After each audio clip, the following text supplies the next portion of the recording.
Thank you for that. Good morning, everyone. Thank you for coming. Thank you to Councillor Sutton for presenting and also Nisha for being here to answer any difficult questions that people might have. Can we start off with item 1 then, apologies? Thank you, Chair. We have apologies from Mrs Podesi, from Mr Snape and Mr Wildman. Mrs Edgeler will be a little late, but she is attending. Thank you. Are there any declarations of interest?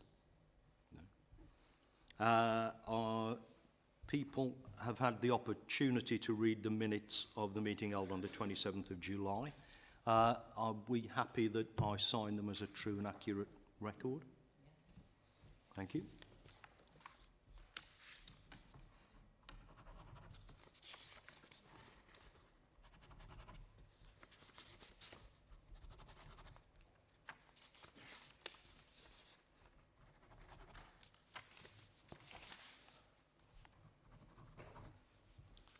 Thank you very much. Straight into item 4 then. I just wondered, obviously everyone's seen the two presentations that were in the pack and read through them, and there does seem to be quite a lot of crossover with the two presentations. I just wondered whether it's easier to keep them separate or maybe try to consider them both together. What would be easier for you? I think you're right, Chairman. There will be some crossover, but they are two distinctive things. So, if we could try and keep them together, if we could try and keep them separate, I think that would be helpful. I think members will probably get a little bit more out of it if we do try and do that. First one, then, if we could, impact of cabinet investment in children's services. Over to you. Okay, thank you very much for that. As I said, two papers this morning. This one, the impact of the investment in whole of children's services, and it does include the area around SEND as well. And the second paper is more about what we're doing around children in care. So we will endeavour to keep them separate. Colleagues will recall that the investment in the service that we've bought before the committee previously and gone through that in a little bit of detail. We are now probably coming very much to the end of that investment, all being put in, all those roles and areas that we were going to upgrade, all being completed. So what I will ask, and I know members will have looked through it. I'll ask Nisha if you can just pick up on a few highlights for about 5 minutes, if that's okay, Mr. Chairman, just to go through it a little bit, to give members a little bit of a flavour. That would be really helpful. Thank you. Over to you, Nisha. Thank you. I'll try and keep to that 5 minutes, but no promises. So, this slide looks like a busy slide, but we thought it will be useful to have a breakdown. It will be useful to have a breakdown for members to see exactly where the spend is and how far further we have moved with materializing that investment. This slide shows a bit of a timeline of all the recruitment activity that has taken place since the investment was agreed within children's. So where I want us to kind of focus a little bit on is where we are now, is we are moving as per the plan. So all the existing posts were recruited to pretty swiftly for people to start from this financial year. So we finished their onboarding by July this year. However, for the new post, because for social work, stabilizing the social work staff, there was an additional challenge. It wasn't just uplifting the salaries where people were currently, but we were trying to address two problems there. One was having enough staff to manage the workloads, but two was having a longer term solution for keeping Staffordshire as an authority of choice to establish the progression mechanism so that we grow our own, but able to keep our own as well. So in order to get a progression process, we had to engage with staff initially in the consultation to design what the progression should look like. which meets our needs within children's of training, development, progression, and retaining our talent within Staffordshire for a longer period of time. So we are coming to that final stages. It's gone to the trade unions. We are now in formal consultation, which ends this week. We have had a very positive response, probably because it was done very restoratively to begin with, which was the Q4 of last year and a part of Q1 of this financial year. And we will start recruiting to those posts from October this year. Now that recruitment activity, I'm confident, will be very swift because we've got people-level data sitting behind that progression plan. So we know which are our existing grade 9s which are ready to move into grade 10s. We know which are our existing grade 10s ready to move to grade 11s and how much we need to go externally to recruit. The conversations with our existing agency staff where we can convert them, where we want to keep them, and we can convert them to permanent staff, thereby reducing those agency overspends. So all that planning, so that it feels like it's a bit delayed, but it took a lot of planning to make sure we retain our talent within Staffordshire and we show our commitment to growing our own and investing in our own. So we are at a very exciting stage around social work recruitment. Another thing that I do want to point out is you might see, yes, we agreed an investment into our residential staff because last financial year, children in care spend was quite high, well it has been, and our residential provision was seen as a particular challenge because of legal reasons, because we were forced by judiciary to have children in our provision on a solo basis, but we also struggled to recruit, and therefore we wanted to have an investment so that we could be competitive in the market around residential provision. However, since that time, we have done a further deep dive with the change of leadership in that part of the service. We need to future-proof our residential because the complexity in society is increasing and we are seeing the complexity of need of children.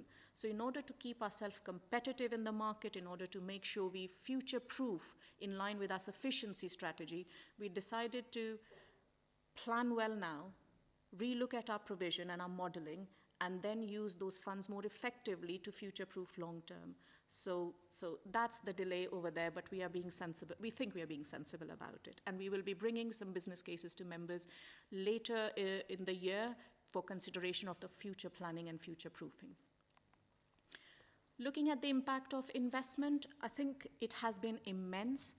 I do want to say, the investment puts Staffordshire in a very different kind of a league with Ofsted and DFE because we've had those visits, we've shared our plans, our aspirations, and the support of our political leadership for our plans for children's, and that is reflected in Staffordshire being chosen for 2 DFE pilots already. We have got 2 further bids which are going through. We know about the DFE support we've had for the progress we've made around our APP for SEND. The staff stability and morale, I mean, from where staff were in 2021 when I joined Staffordshire post-transformation to where we are now, it's absolutely a different place. People are more positive, more solution-focused, they see the future. So that impact, and that is, I'll show, you would have seen the ENPS slides, the response from those surveys reflects that positivity. The additional posts, 1.5 social work posts which went in have, of course, they've supported with the capacity within the districts, and some districts like Cannock, they are for the first time that they are stabilizing in staffing, which is a reflection of change in leadership and the progression that we have embedded through deputy district leads, but also the faith in the vision and plans for Staffordshire. ENPS is a reflection of staff morale within children's, which has been consistently negative, and post-transformation it did have a bit of a nosedive.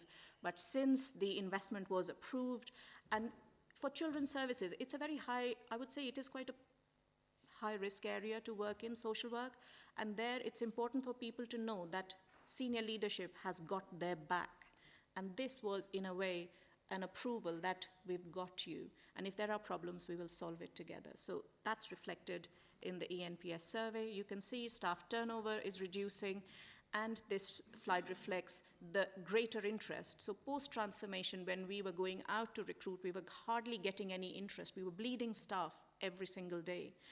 But since the investment, the the messaging outside Staffordshire, the narrative for Staffordshire is changing, and we are seeing an increase in not just increase in number of applications, but the quality and caliber of candidates that we are getting for those applications. The following few slides, and because I have a 5-minute deadline, I'll try and whiz them through. It's a district investment, so the deputy district leads, they have been recruited, their onboarding is complete at the time of writing this report, but now they are in the full swing of stuff in terms of giving that additional capacity, leadership, and looking at, child level data, planning, details, and having that better, embedding a culture of performance and better financial management.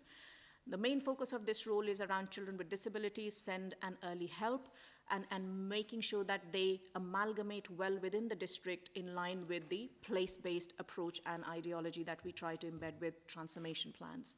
In terms of SEND key workers, all of them are in post. Education psychologists, yes, recruitment has been a challenge, but it is a challenge nationally, but we are working very hard to make sure that we recruit effectively and properly to those positions.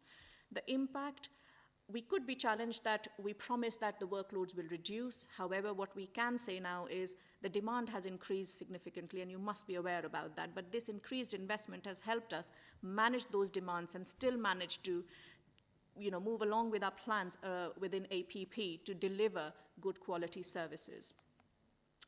Central services, the IRO services, for the first time, it's a full establishment now. We've got good caliber applications. We've recruited. They're all onboarded and in posts. The average workloads have gone down, but it's still a bit of a stretch from the ideal workloads that they should be. However, with reducing the number of children on CP plans and reducing the number of children in care, hopefully we will get to the ideal caseloads by the end of this financial year. Impact on children and families, it is that robustness of oversight, making sure there is no drift in planning and achieving outcomes for children, which is key for the role of an IRO.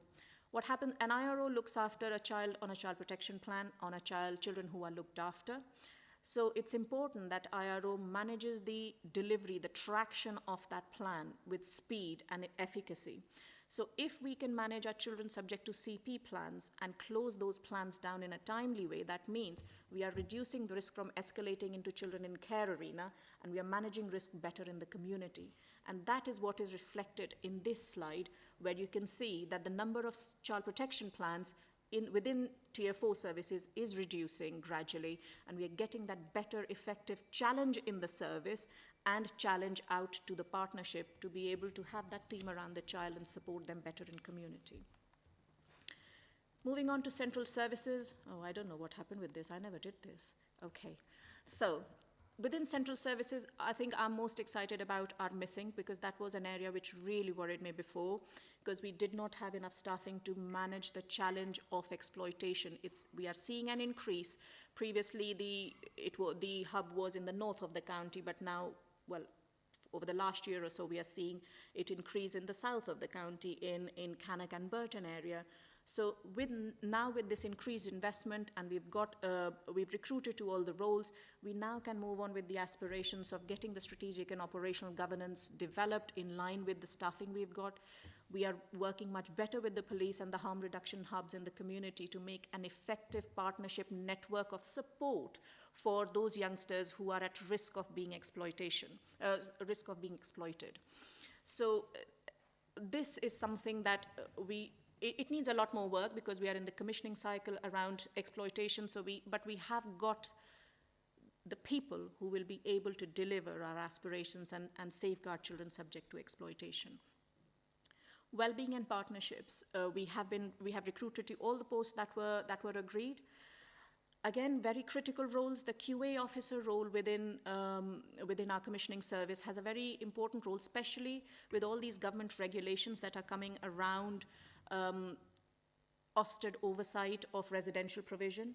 Residential provision, as you may all know, is already scarce in the country. And with additional Ofsted scrutiny and tight oversight, as much as the oversight is right in terms of managing the provision, what it does is creates a level of scare within the provider that they do not want to have anything which is close to challenging, because they are worried that the Ofsted will come and shut them down the next day. Because when you have two challenging kids, there are bound to be things that will escalate. what is important is to help those issues de-escalate rather than refuse a child. Because any child who goes into residential is a complex child. So you cannot have residential and non-complex together.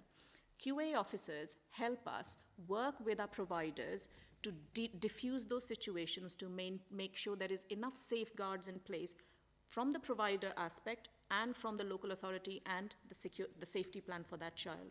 So it helps diffuse those situations of worry with the provider where they are worried about Ofsted coming in and shutting them down. So that's a critical role, and we've got that capacity to manage all those children who are out there and develop a better collaborative relationship with the providers. And the commissioning support officers are, of course, looking at better, more creative ways of tackling the market and the market forces which are purely working against us at this point in time. The cost of care is sky high, and the provision equally is very challenging to find for some of our difficult, more complex children. Moving on, business support, the backbone of every service, and we've managed to recruit to that post. There is a best review which is ongoing in the background, but this provides additional capacity for the posts that we have already recruited to. So it's critical, very helpful. And that's it. Thank you. Thank you very much. Councillor Perry. Thank you. Could I just take you back to page 18, please? Hang on, let me find it myself again now. It's a question, maybe I've missed something or maybe I've read it wrong. I'm looking at the ones where you identify each district. And so Staffordshire, you were recruiting, have I got this right, you were recruiting quite well and then it's dropped down. Can you see?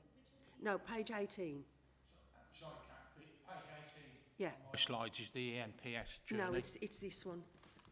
The one with the, the tables, yeah, Sorry. gotcha, yeah. Yeah. Yeah. Yeah. Gotcha. That's the one. Can you see where it's got, I note that South Staffordshire is quite, if I've read it right at the bottom, which is like from the 1st of the 7th, 21 to 22, and then 22 to 23. It looks as though recruitment's gone down, not recruitment, it looks as though applications have gone down in South Staffordshire. Am I reading that correctly? I just wondered if there's any reason why, or that you know of, why people aren't sort of coming forward for those kind of... So South Staffordshire is one of our most stable districts. Right, okay. And it has stable district and the least worrying district for me because of lesser complexities in that district. So it may well be, I will have to closely interrogate that one, but it may well be that we don't advertise that many for South Staffordshire because there are not that many vacancies. It's very stable, permanent team, yeah. Yeah, I understand. It was just like, I looked at the others. Yes. Again, I looked at the others and that seems to be the one that's sort of completely dropped down, hasn't it, if you look at it, the scale. And I just wondered if there was any reason why. I understand what you've just said, but it's sort of, it's still sort of significant as far as I'm concerned. Thank you. Yeah, yeah. I suppose the interesting thing with that, Kathy, is the fact that it has dropped. I suppose if traditionally the number of applications were low, but it continued to be low, then there's no change. It's why I suppose it's gone down from around about 15 applications per vacancy to something like about five or six. But I think without looking at the actual detail of the applications, it's probably, you know, I suppose ultimately it is whether we get the right person for the right job, isn't it? I mean, I noticed that as well, actually. You could probably read it as a positive, couldn't you? Because, as you say, it sounds like it's stable. We don't advertise because there are fewer vacancies. Councillor Bennett. Hi. I was just wondering, on page 12, where it says we've got 2 SEND senior key workers short, I know you had filled the vacancies and then people have gone elsewhere, and we're advertising more vacancies, but what's the impact of running with 2 short for the children and their families? I know it's more work for the staff, but how does it impact on the children and the families, please? So we were 2 short at the time of writing this report, which was in July. So we were going through that round of recruitment at the time. So we've recruited to those posts. It is my understanding we might not have onboarded them yet. So they have been recruited to. In terms of, sorry, forgive me, you wanted to know how does that impact on children and families. So I think the way we see it is if we didn't have that capacity, then it's an additional physical and mental pressure on existing staff. But because you see there is people who are coming on board, people are more willing to work better and work more to tie from A to B. And it is a challenge because the volume of work is still there, increase in demand. So I think my colleague Tim, if he was here, he would be able to better explain exactly what it is like on the ground. I can go back and find out for you, but from what I'm picking up from my conversations with Hallett is they are working and the communication with family, they're constantly in communication with families around what support they need and how best to support them. So I don't think the challenges are there. I can't say they are not, but we are working through those. So is it making that some of the children and families have got a longer wait before they get a key worker, or they're not getting as fast a service as we would like to give? That's what I'm getting at, really, I think.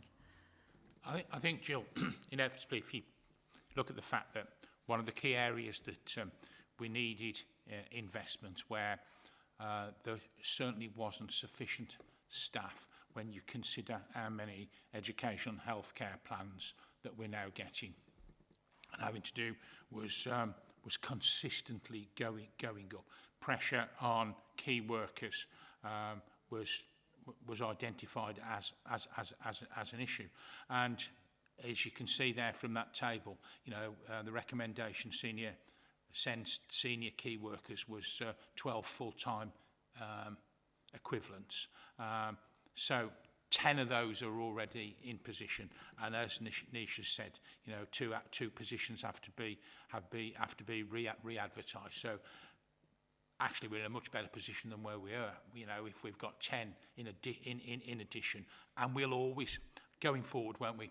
We'll always have vacancies. People come and people go. We'll always be in a position where there are one or two vacancies. It's getting that level of vacancies down to a reasonable level. Every organisation needs a little bit of churn to bring new people in and bring other people on. But the bottom line is we're in a much better position than we were before this investment. Thank you for that. Just a couple of things from me. I think the timeline on page 13 identifies the sheer amount of work that clearly has gone on. And I think that's very encouraging to see that it has been quite an holistic approach to what the issues are. I also think some real good news within the reports. The impact on staff seems to be very positive. And there's a whole host of other things, including these QA officers. I could never work out what QA stood for, but being able to recognise and deal quickly with any difficulties within some of our homes with the most challenging people, rather than constantly having to bat them from one place to another, does sound to me to be a really positive way forward. Having said all of that, just a quick question around that. The strategy about making Staffordshire a nice place to work and where people want to come. And I noticed you said right at the beginning, it is about identifying the level 9s and 10s and the existing staff. And then where we see the gaps, we go outside to look for additional people. One of the consequences of that, isn't it, is that are we then denying ourselves access to what would be very good people externally? I understand the drive to give people internally a better progression. And also, and it's probably highlighted more in the second paper than this one, but we seem to accept that part of the difficulties that we have as an organisation are cultural, and that is about people getting used to and not having that flexibility. How do we protect ourselves, A, against losing potentially really good people by limiting going outside? I've said I understand the need to offer something to the people who are already here.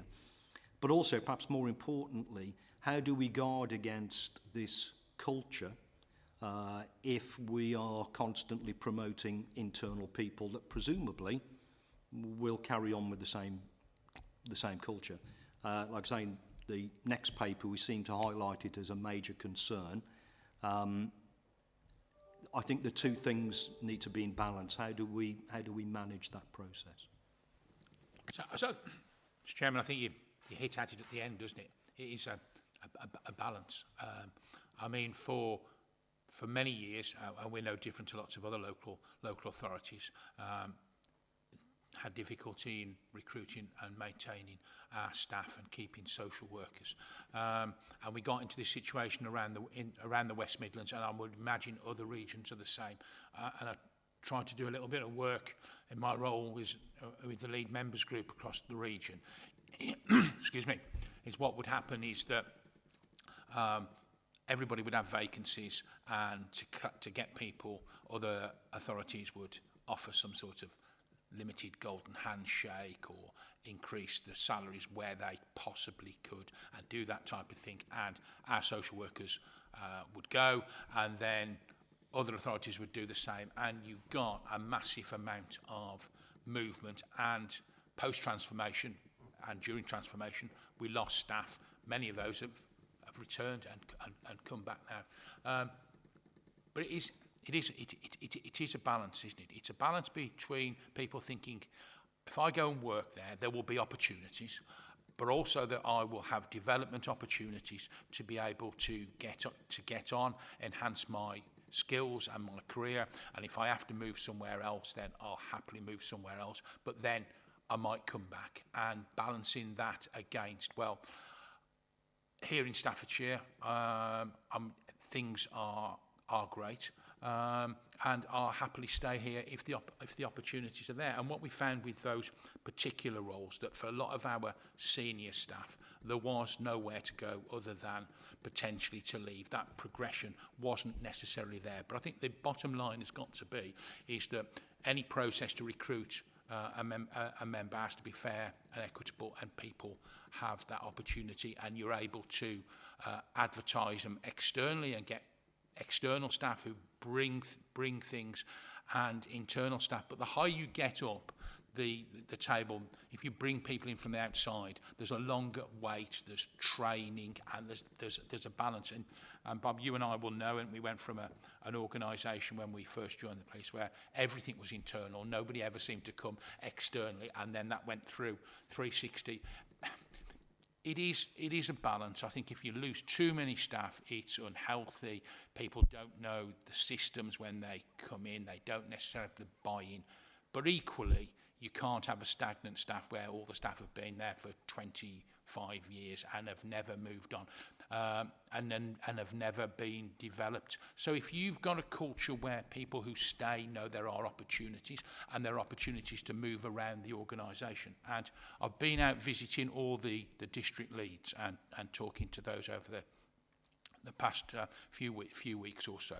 And what the district leads tell me is that there are now, and I've been talking to them about opportunities for staff to be able to develop, do the next roll up for a short period of time, and trying to get some feedback on whether we as an organisation offer that, and that's there. And what I think it does is when, because it's a small, the higher you get up the social work league, it's a small world, and people talk to each other, and they've all at some stage in the past worked with each other. And I think the reputation that an authority has got goes out there, and people will say, oh, I was thinking of a job in X authority, and somebody else will say, well, I don't touch it with a barge pole. And I think particularly across the whole of this organisation, and not just in children's services, we're changing that ethos. Staffordshire is to be the place to go and work, and whether you then get opportunities internally or externally, they will be there and you will be supported.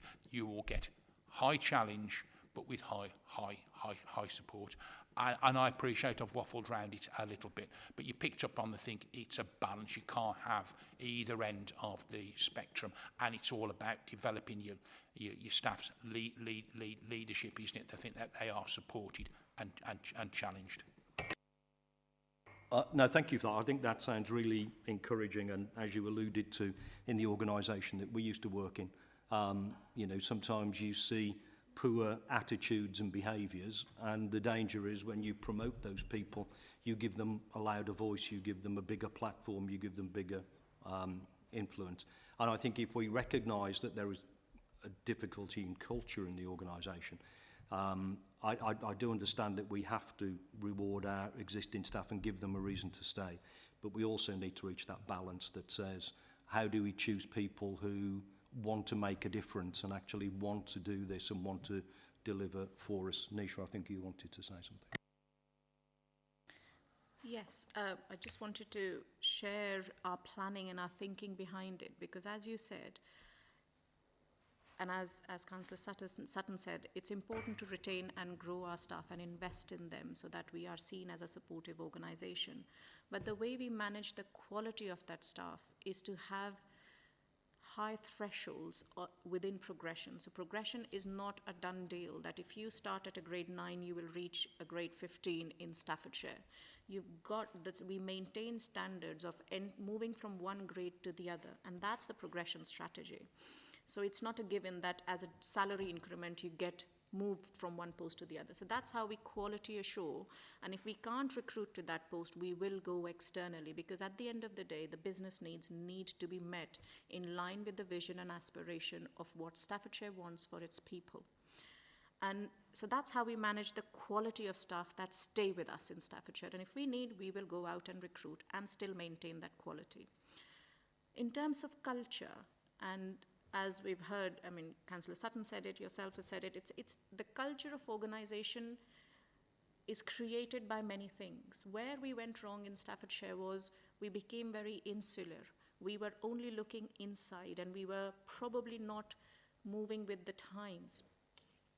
And so the culture became more and more risk averse. As you have more child deaths, you have more press interest into children's services, the culture becomes more risk averse rather than managing that risk. And that's what we are seeing. So I think what we have, again, from transformation, we've got an approach and a vision, we got the structure, and we now have that leadership which changed after transformation, which is now more outward looking. So we bring that learning in, and we grow and develop, and we have established those mechanisms that we are developing as a learning organisation. So I am confident as the AD in Staffordshire now that there are people out there who are better, and we can recruit if we need to, and if they are interested in us. But first we have to make ourselves interesting enough for great people to come and join us, which is a learning culture and good progression opportunities and support. But in other ways, we will create those good people ourselves. So we don't need to look outside all the time, because we might not find that right person outside all the time. Thank you. Like I say, that's incredibly encouraging to hear that. And it's also encouraging to hear that that sort of standards approach to where people progress isn't compromised, because we just need to constantly stick internally. So thank you for that. Councillor Wilcox, I think you wanted to ask a question.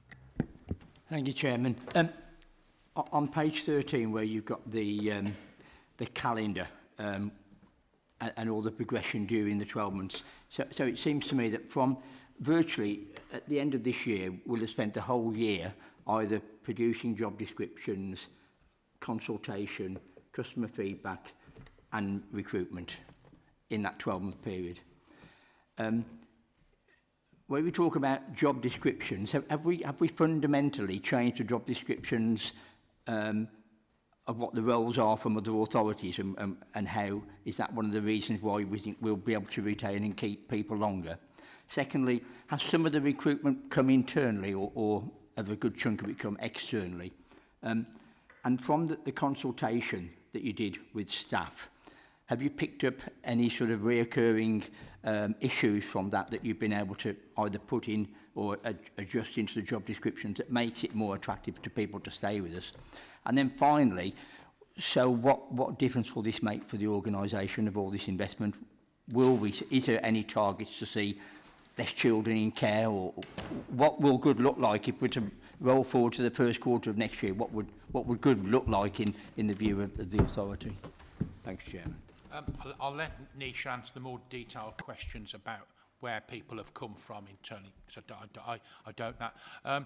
I would just ask, could we park the question about children in care to the next stuff, because we will cover that in great detail. What I will say, the consultation and all that, and then having to work with the trade unions and get the feedback, and that wasn't about any of the recruitment for the posts we'd authorised. It was about those roles that would change slightly, or we needed to do a job description for, not taking on an extra 12 send key workers and that type of thing. But I'll let Nisha answer in a little bit more detail your questions, Mike. Thank you. So in terms of the job descriptions, yes, like the deputy district lead, that post didn't exist. I must impress that our district model is unique, and we do not have, well, I am not aware of any children's services which has got SEND sitting within its district. SEND usually just sits with education, and children's has got very little to do with it. So what was radical in this district model and right for children and families was to bring it all together. So SEND, exclusion, early help, all sits within districts. So that's why deputy district lead sort of a role does not exist in many places. It might, some variations might, but it didn't. So we had to make it bespoke for Staffordshire. And similarly, grade 11 roles. We have been quite aspirational about that grade 11 role. It's not a pure social work role that we want to do just more of social work. It's a role which brings an element of learning and development, so that you're not always looking for training outside. We are bringing that element in-house and more hands-on, so that people learn as they do. They have somebody very close in their service which is helping them do that, and they're also helping with our grow our own strategy, because when you have a caseload of 22, you do not have time to grow a newly qualified or a student within that same service, because it's additional burden. So we have taken inspiration from other places, because there are variations of that role, but we have made it specific for us as Staffordshire. So that took a bit of time, and because we engaged people early on, post-consultation, we didn't have anything that needed the JDs to be changed. So we have gone straight into recruitment for deputy district leads. We have appointed, onboarded, and they are in the full swing of things. In terms of recruitment, were the majority internal or not? As I said earlier, the threshold was very high, and the people who had been with Staffordshire for a long period of time, out of 4 deputy district leads, only 1 was recruited internally, the 3 were external, because the expectations were set, and we would never compromise on that. So that was around recruitment, internal versus external. The other thing you said about, well, I've answered that question around changes in JD after consultation. And the last one was, what difference will it make? So yes, we will park the question around children in care numbers, because that's the following presentation, but as a service to the people, children and families in Staffordshire, there are many other things that children and families does, and our aspiration is, we learn from complaints all the time. You don't talk enough to us, you don't talk in a timely way to us, there are too many changes of social workers for us, and I don't know what my plan is. All those questions get answered when you have a stable and able workforce in your system, and you've got one vision driving the whole system. So this allows the district model to embed, because now the district lead, who is the one decision maker for the entire district, has got the headspace, because you've got the deputy looking after the day-to-day operational for a large volume of work that is happening. So embedding the culture of performance, managing quality, making sure financial input. So all of that work is done and reporting into district leads. So it brings more efficient team around the child within districts. It brings that synergy. So it's all of those things that is a good service to children and families. So timely resolution of issues at early help, CIN, child in need stage, or child protection stage is also an achievement when you have got that stable and able workforce and consistency in leadership, which is helping you drive the work within the system. So I think apart from children in care, which we will talk about, there are many other parameters that we can look at and measure the successes. Councillor England. Thank you, Chair. I'm very impressed with the way that you're recruiting and the special way you're going about it, changing all the application forms and getting the right people in the job. In the past, we've trained these people and we've worked with them and they've left to go to other places.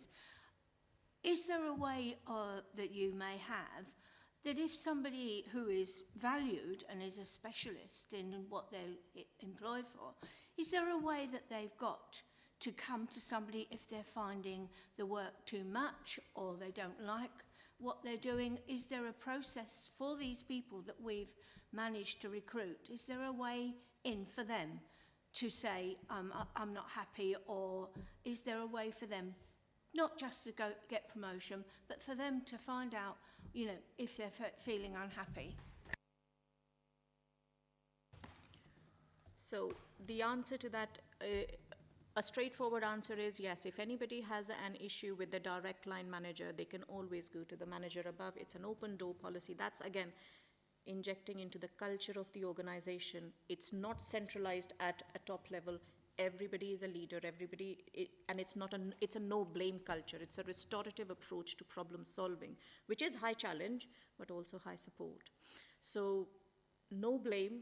It's a mistake, we will learn and we will move on. So people feel more able to be able to come and have that conversation with their managers, with their peers.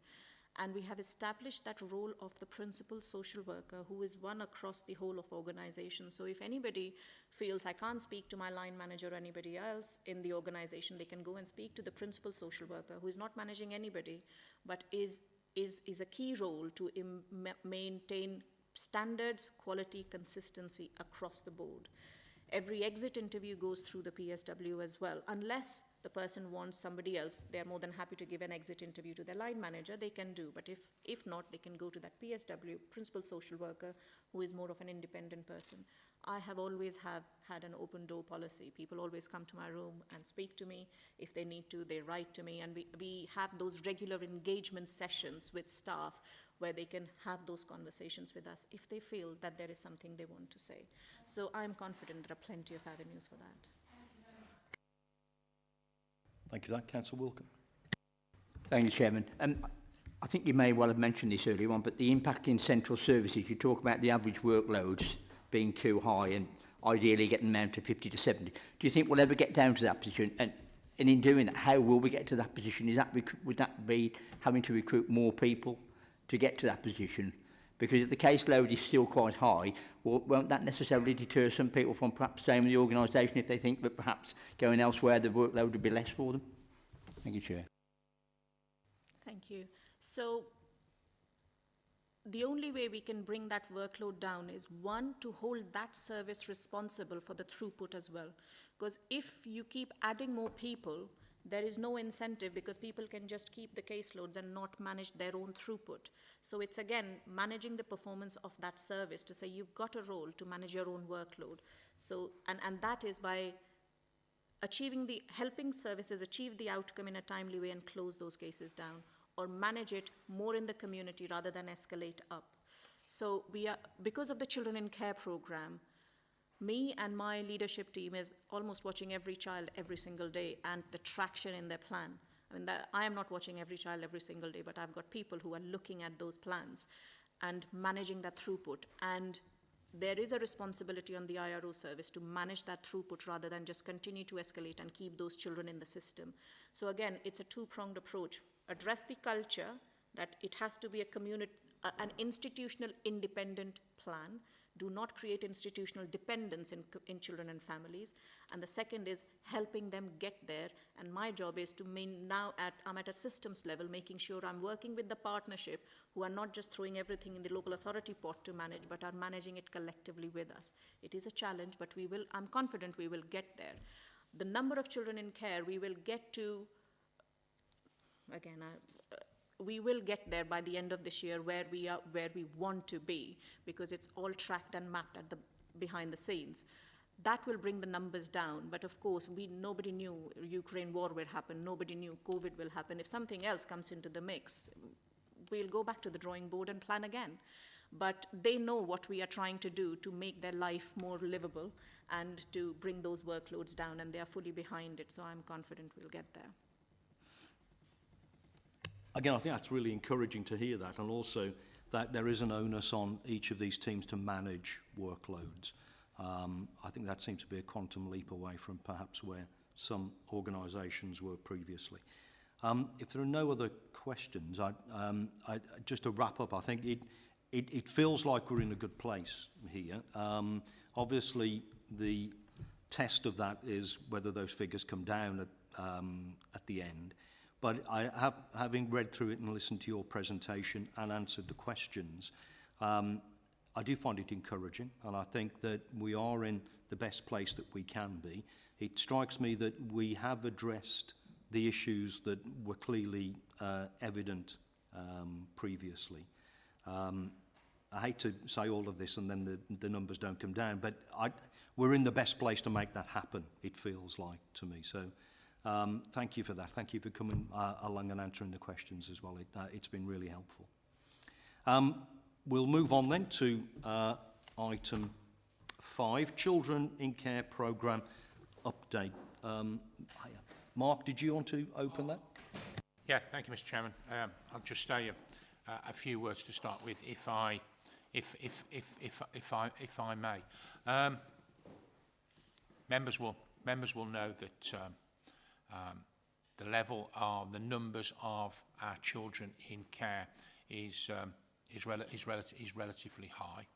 104 of those children are unaccompanied children seeking asylum, and many of those, and that number's gone up from 40 to about 104 over a relatively short period of time. So we do not have an awful lot of control over those numbers here. We get what comes in. There is no doubt, and I'm sure Nisha will talk about this, is that over a period of time, and that was pre-transformation as well as post the transformation, is that as an authority, we were not particularly good at working to, once children come into care, working on plans to see how we could potentially reunite them with families or do other things. And that comes about for a number of things. It can be the culture, that's just not what we've done. It could be the process, that's not within the process, so we get used to not doing it. It could be an element of workload that when a team gets and they've dealt with the child and the child now in care, it's a little bit of, okay, we'll move on to the next case, and about not developing a plan to look at those opportunities, ensure that family ties as far as possible has been are met, so that we can look at opportunities going forward, particularly in children that come into care who are in their later teens.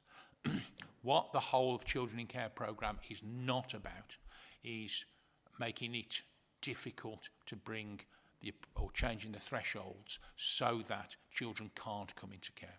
If that is the appropriate thing to do, then children will come into care.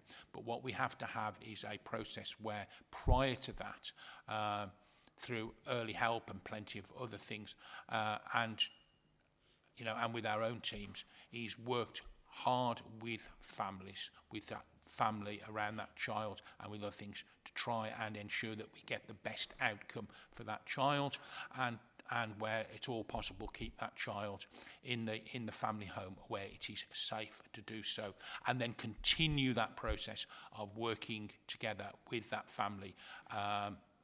If that child is then subject of a plan, and we're working and we're on the edge of care. So there's lots of things going on. Nisha will be able to go through them in far more detail, but I just wanted to give a sort of overall emphasis of an understanding of where we are at this moment in time. And of course, we do have difficulties, like every authority has, is with finding suitable and appropriate placements that are at a reasonable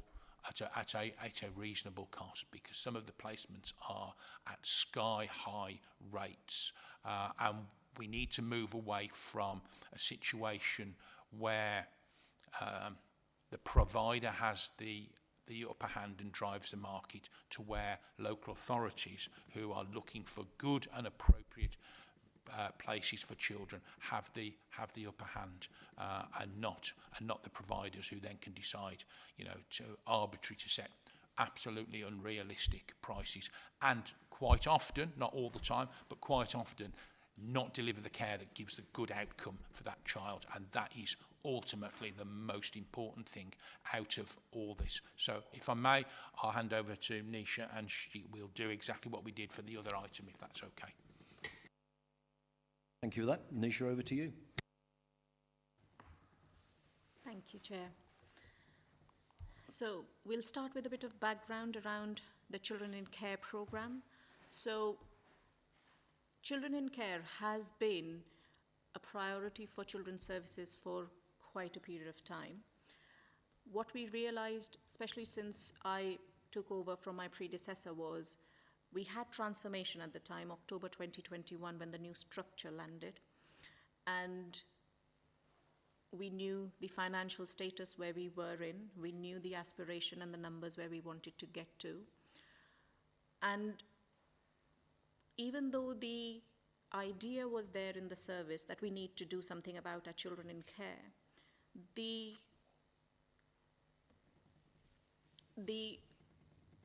goal that we had to reach didn't match with the planning that we had behind it. The assumption was, we have said that we need to reduce the number of children in care, and that it will happen. What we saw between 2021 and in my first 6 to 8 months was, we needed to have a consolidated approach if we wanted to get our ambition and our targets. And for that purpose, and with the support of other directors within the County Council, we managed to establish it as a Children in Care Programme Board, where we are planning, monitoring, problem solving constantly to get to the goal that we need to get towards. So we consolidated the Programme Board in October 22. It did take us some time to understand why the previous system didn't work or wasn't working for us, because we were consistently missing the targets by a mile, if I can say so.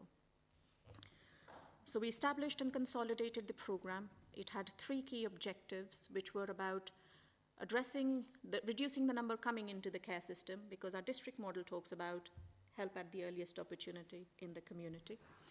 The focus was about exiting children from our care system. We know it from our performance. We knew it from the Newton report that Staffordshire was one of the worst local authorities in terms of finding permanence outside the care system. So we brought children in care and we kept them in care. We still are doing that, but we are improving slightly, and you will see as we go through it. And the last one is about, of course, making it financially viable, making the service financially viable. So those were the 3 key priorities for this program. And it was communicated to the whole service in no uncertain terms. The way it is translated to our frontline staff, so if any of you ever was to visit a district and was ever to engage with our frontline staff, is in social care, if we are just talking about finances and budgets, because social workers are focused, rightly so, on achieving the right outcomes for children. And that was the background work before consolidating this Children in Care program was, by keeping them in care, you are not really doing a service to those children, because at the age of 18, they are at a cliff edge, because they've had such good care in our care that at 18, when they are as an adult, in their own house, in the community, they're not equipped to deal with those challenges. Because the reality, the sad reality of every child in care is you have to become an adult at 18. Our children can still stay at home, still mess about, and we will be there to support them all the time. But for those children who are in care, have to deal with the realities of life in the community, and we are not preparing them. And that messaging took a bit of time because it was a shock to the system within children's that, oh, so you're telling me that we need to send these kids out to a parent we assessed who were neglectful towards them. So it's a totally different mindset that you have to be in if you want to deal with the risk in the community. Life is full of risk. It's how you risk manage and how you support that risk in the community or mitigate that risk in the community is the key to that, to achieving independence for our youngsters. So that's the message you will see at the front line. It is about finances because as a household you manage your finances, so why don't you do it as a local authority? But the messaging is about getting it right for children, and care is not the right place. So that is what was established by the program board. The short-term successes of this program board, if I may say so, is we have looked at, through our cohort analysis, each and every individual child's plan. Because the default position when I came into the service was, once a child come into plan, the exit date is their 18th birthday. That was the first thing I said, absolutely not. You will exit the child when it is safe to do so at the earliest opportunity, and you will create that safe to do so environment with your working out. So we've looked at all the plans, and we're constantly looking, because systems change, things change, community changes, life changes. The other success is the numbers coming in have reduced, and if you have Power BI and you're looking at it, you will start to see that the numbers coming in has reduced quite dramatically, and the ones which are coming in are not going into residential as they previously were. So what that means is one child in residential means £250,000 a year at its minimum, and it only goes up from there. But a child who goes into a kinship arrangement, in a family arrangement, or in a fostering arrangement, at the most, a fostering arrangement will cost you just under £100,000. I think it's 80,000 70,000 if it's internal, or something thereabouts if it's an external IFA foster placement, independent foster placement. So it's things like that, and that's where it makes the difference as to how you plan, where you plan, and when you bring children in care. So numbers have reduced. Overall number of children, excluding the UASC numbers, as Councillor Sutton said, overall children in care has reduced. And we are starting to make an improvement in exiting children in care now, because that culture, and for people to feel safe that this is the right plan for children, took a bit of time. But we are getting on that change curve. So we've gone down with the shock and horror, and we are coming out at the other end now in our service. And I can feel that service moving upwards, which is a good place to be. And what we have also identified through all these pieces of work that we have been doing within this program board is there is this initial bit about capacity. There are children where we have agreed they are ready to exit our care system, but the capacity to address the work that needs to be done is missing. So we have used some of our cabinet investment, and this is where the overlap from the previous presentation is. We've used some of the funding that we had saved because we haven't recruited to those social work positions so far.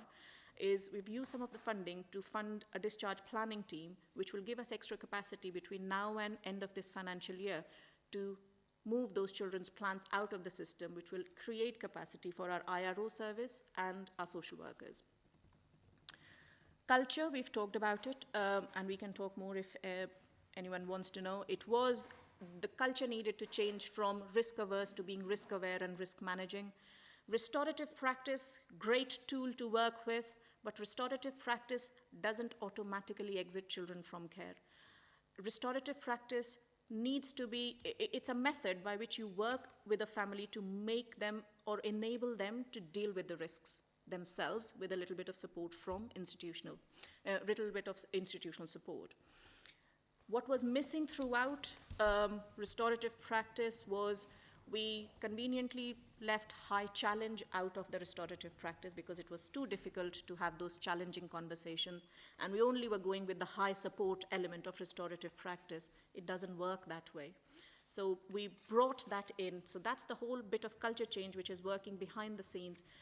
It still needs some work done. That high challenge and high support go together, and challenge could be done in a constructive way. It doesn't have to be in an argumentative way. And that's what we're bringing a true restorative picture into our culture change. What is data telling us?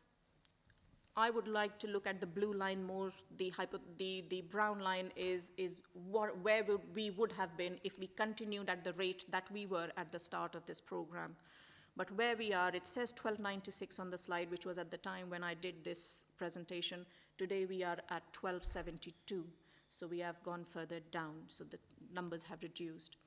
Our key challenges, which I wanted to share was, and I think it's important to acknowledge this, reduction is not everyone's priority. So it might be priority for local authority, but it's not the priority for health, for police, for voluntary sector, for Ofsted. Reduction is not their priority. And the system is working against us and has been for a long period of time, because as soon as there is a challenge, over to you, local authority, and we are out of it. That system has to be shaken and challenged, and that's what we are doing as a leadership team within the County Council, including our Chief Exec. So John Henderson was heavily involved, and now Pat would be, and so is Neelam, so is Mark, so is myself. Everybody is working to challenge that system. The partnership, the judiciary, CAFCAS, all of these systems needed to be challenged to say the right outcomes for children, because financial outcomes are for us as a local authority, it's not for the partners. For them, the worry is about getting it right for the child, to create productive adults in the community post-18, not dysfunctional adults in the way, if we carry on with the way. Culture we've talked about, I wouldn't go into any more detail. Challenges in community resilience, it's a big thing because COVID has had an impact on the way the community functions, the way society functions, and people's resilience, families' resilience. I don't know what has happened. Well, I do know what has happened. But it's about, previously where there would be those grandparents supporting those, families who were struggling, that support system is almost vanishing. There was a lot of community resources which worked together around families, which is now diminishing. So everybody wants to give a leaflet and assume that a dysfunctional or struggling parent will be able to deal with it. That support we need to rebuild and have more joint up approach, because there is resources, police invests, health invests, we invest, adults invest. We need to have a more joined up approach to increase that community resilience, because otherwise things will always escalate. They will never de-escalate, and de-escalation will become more and more difficult. Resources, as Councillor Sutton said, placement sufficiency and response to trauma is an area of deficiency. So market forces at this point are a challenge. There have been various national reports and media interest into that arena, that there isn't sufficient placements and arrangements which are cost effective and meet the needs of children as we see, as local authorities are seeing. That's a challenge. We're working with it. We have got a sufficiency strategy. Inflation is a challenge, and high level of interdependencies with other projects. I did want to put this in because Children's Services feels very busy. We've got a workforce program going on which is working on all the things that we've talked about in the earlier session. Then we've got Children in Need. Then we have got SEND, the APP plan. And then there is business as usual. And it's the same people who are doing everything. So it feels very busy, which sometimes presents as a challenge. But because we have this Children in Care Program Board, we constantly recalibrate and bring ourselves on the drawing board and in line with where we should be. So that's what we are working. So I think I've talked, as I have talked through the challenge, majority of the things on what actions are we taking. And then I'll just whiz through this one because you have seen the slides. We have got the discharge planning team. It's a short-term intervention to add extra capacity until the end of this financial year. And we plan to exit roughly 80 to 120 children by the end of this financial year. We've got the background work already done, but it's working with judiciary because the courts need as so many dates to discharge a care plan. CAFCAS need extra capacity to appoint. We need to have social workers who will do all the paperwork and attend and do the work that needs to be done. Residential mapping, this is where we are looking at, one, embedding the culture towards preparing our youngsters for independence. And the second is, this is where your biggest financial savings are. As I said, every residential arrangement starts at $250,000 and then only goes upwards. At this point in time, 4 unregulated children are costing me $3 million. it's too much. So 18, at the time of writing this report, there were 16 youngsters we had planned to step down from residential into semi-supported accommodation. Now there are 18 youngsters. I can confidently say of those 18, 14 have already stepped down, and the other 4 are on course. By mid of October, they would have stepped down into their semi-supported accommodation, which will have a financial impact on the deficit. Reunification support offer, again, this is one of those where children are in our care. Staff needs to have the framework within which they work, and managers need to have a tracking mechanism that they are looking at and managing the exit of children from care. And reunification support offer has done a lot of work from last October until now. So we now have all the policy, the guidance, the framework approved. We are trying to get the system improvement done for tracking mechanism, but there are certain challenges. We were hoping that by October we'll have it, but now I've been told it is shifted to end of November. So we'll keep working on that. But the first cohort which follows within this plan will be from January 2024. Edge of care service review is a big one. We do have edge of care service at this point in time. Our intensive prevention team works fantastically well, but it's a small team and a small team of staff who almost have become like an emergency service. So when there is a crisis, that's when they get involved because of capacity issues. So we have had an options paper, and we have also realized by looking elsewhere, so other local authorities like Essex, like Wolverhampton, who are doing very well on their children in care programs, we have taken some learning from them, and what they do is they have got a psychological offer which is working alongside their edge of care services. So a paper went yesterday to the Joint Commissioning Board, which is a start of a conversation because it engages ICB in that, because that is where we will be sourcing or working together to get that psychological support within the service to provide for those children who are on the edge of care or in care. So that work is ongoing. IRO service, we've talked about it in the previous session. IRO service has a huge responsibility around making sure we have the right children in plan and children in our care, and they stay in our care for as least amount of time as possible, so that we embed our permanence strategy of achieving outcomes for children in community setting at the earliest opportunity. We are now fully staffed, a little bit higher workload, but we will get there. As I said, if by the end of the year, discharge planning team works to the plan as we have, their caseloads will come in line, and we should start to see the work churning out from that service of better oversight, better grip, better challenge. What we are doing in the meantime is changing the culture in the IRO service, because previously the IROs that we have had for a period of time with us were bought into that view of children are safest in care, so bring them in care and keep them in care. So it's challenging that ideology at this point in time, but I can see they are moving on that trajectory with the change. Culture change, we've talked about it, so I will leave it at that, but there are many planned activities.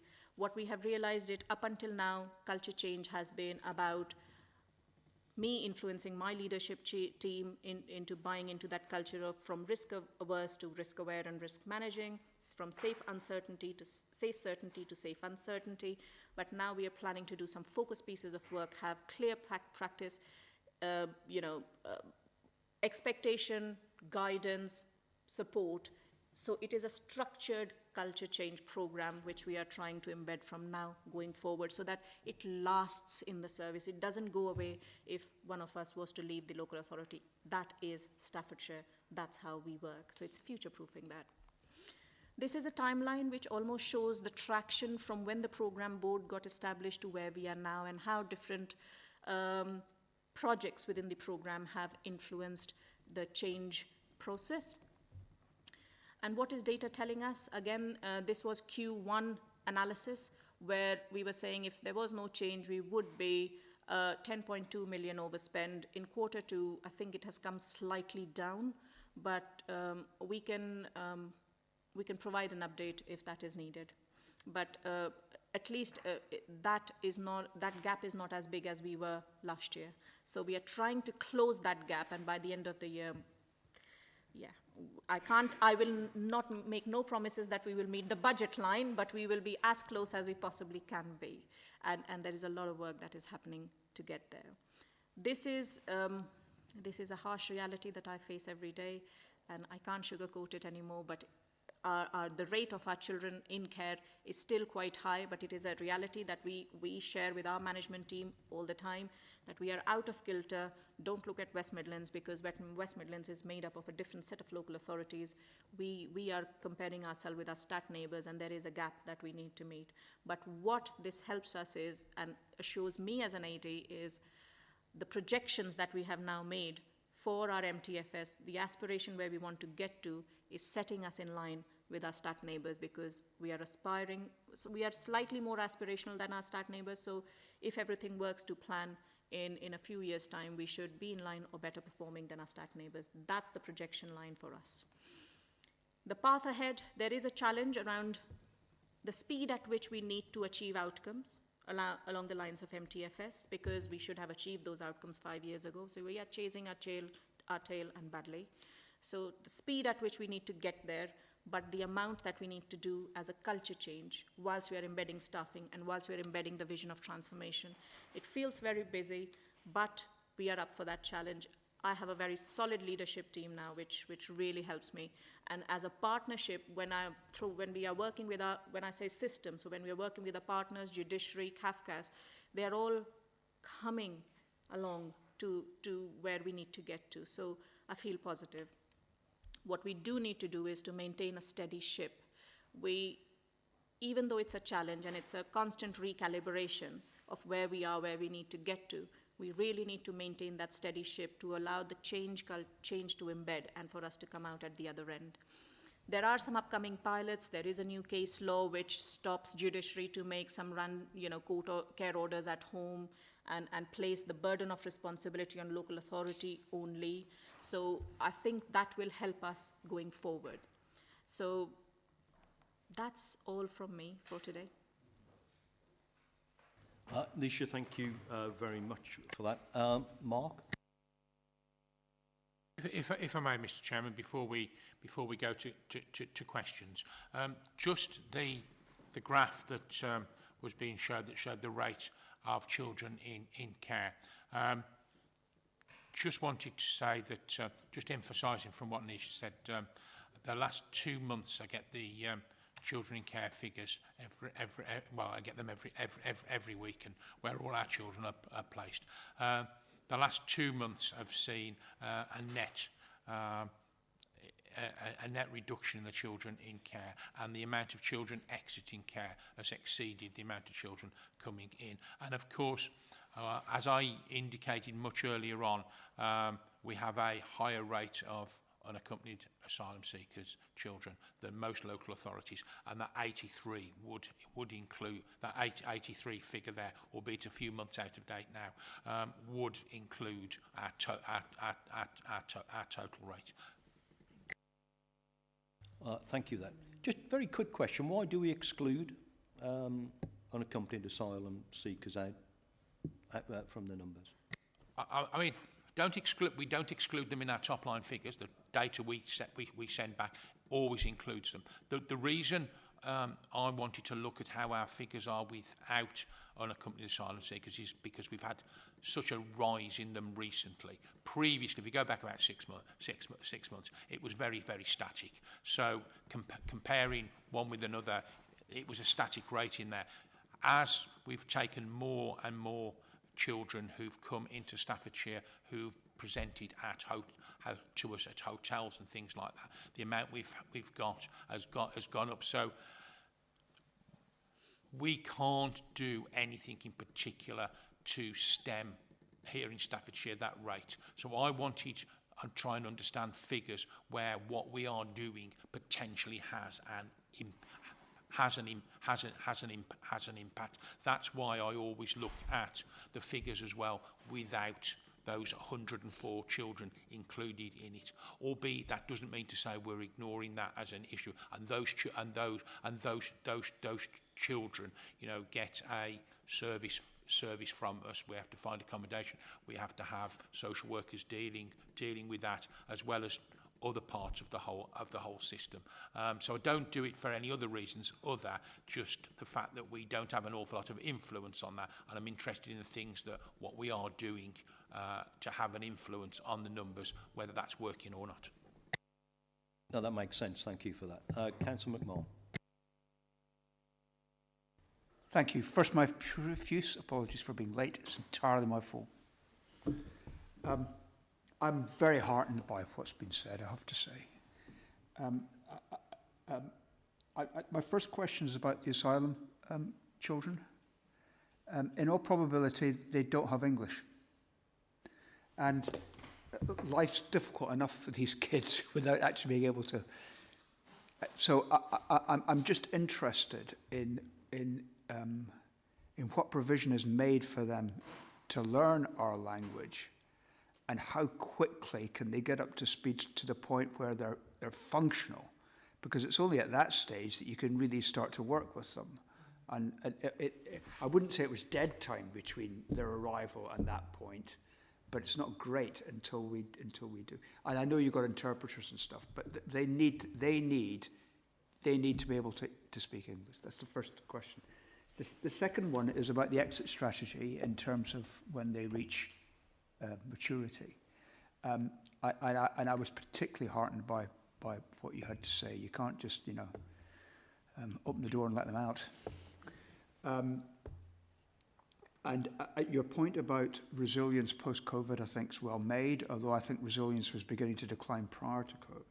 But it's not just resilience, it's a lack of it. It's the isolation piece. And albeit in care, it is a community.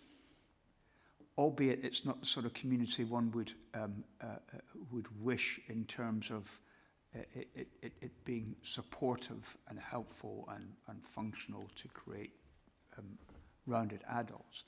It is a community of sorts. And to move from that, which is given, they don't have to work at it. They arrive and they're in a community whether they like it or not. And to move from that to then have to find their own community, I think is one of the biggest challenges they must have. So what sort of iterative processes do you have in order for them to be able to establish those skills whilst they're in a given community? That's it.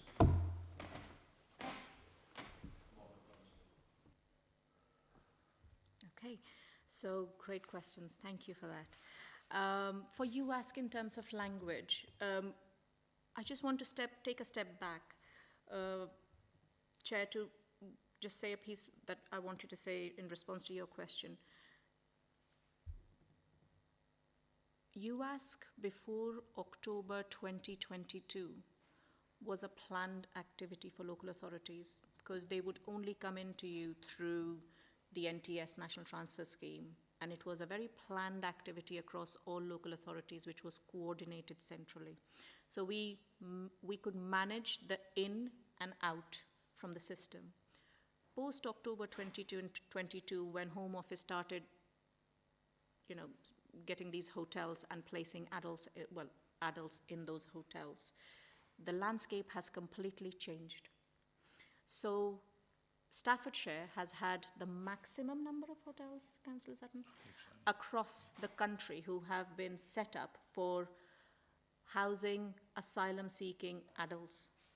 And what we have seen is, even though the Home Office is placing them as adults in Staffordshire grounds, quite a lot of them are coming and claiming to be children. That is the reason for the influx and the sudden rise of this very unplanned UASC activity for children. And that is the reason, because we have no control over it. There are those children, and as soon as they are identified and established as a child, we have a duty to provide that service. So we can't control the entry, and they only exit at the age of 18, if so, and they become a care leaver, because they don't get their asylum status resolved by the age of 18. So look, we still remain involved with them and continue to support them till their 21st birthday at least, or until their asylum is resolved, status and all that. So that is the level of work. And Staffordshire, again, very proud to be a part of Staffordshire, that we never shy away from our responsibilities. We always problem solve, and we never let anything fall just because it's a pressure or it's a demand or we don't have something. We find solutions to it.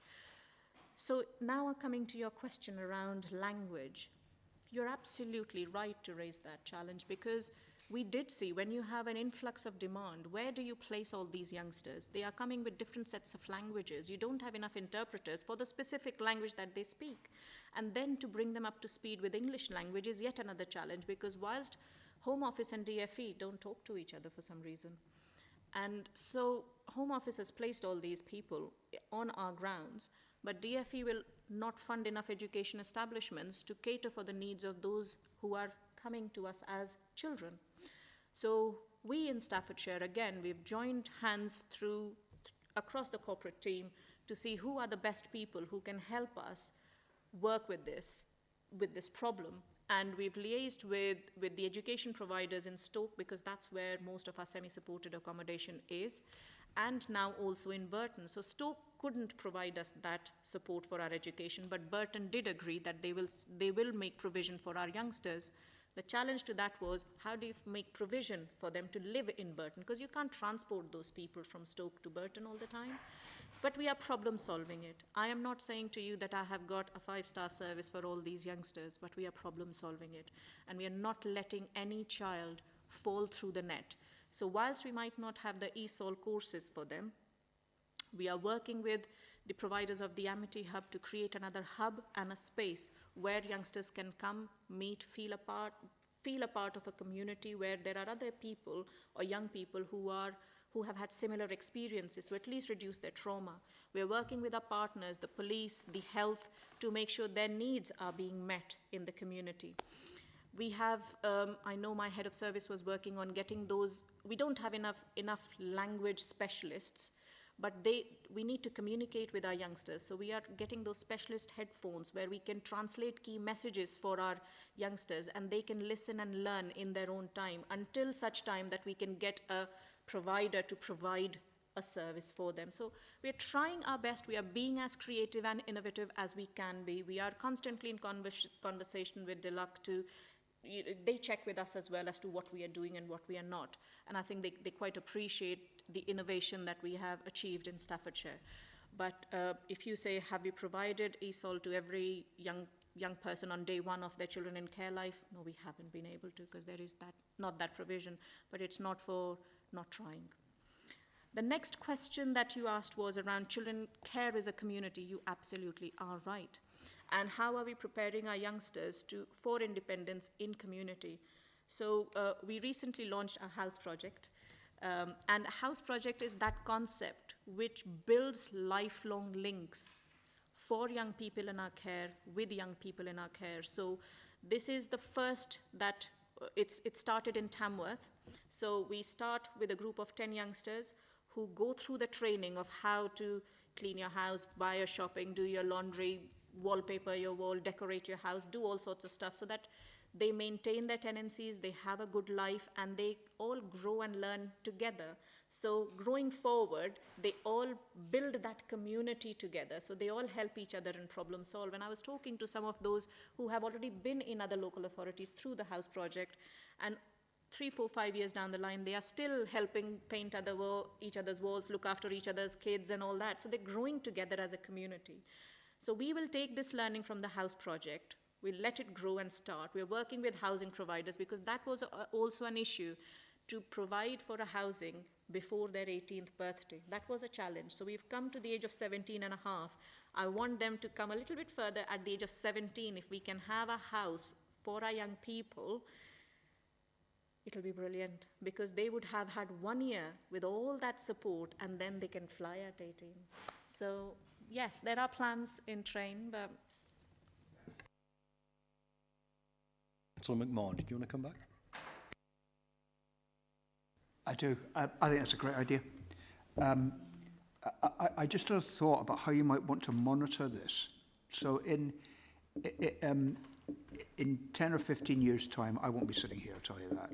But future generations might want to say, well, since this radical shift in the way things were done for children, both in care and in the community, we have monitored their progress through adulthood over the last 10 or 15 years. We've looked at things like their involvement in the criminal justice system, their employment status and stuff like that, and compare it with the national average. So, so what you'd be doing is seeing that it works for adulthood. I can't think of any other way of doing it except on a long-term basis.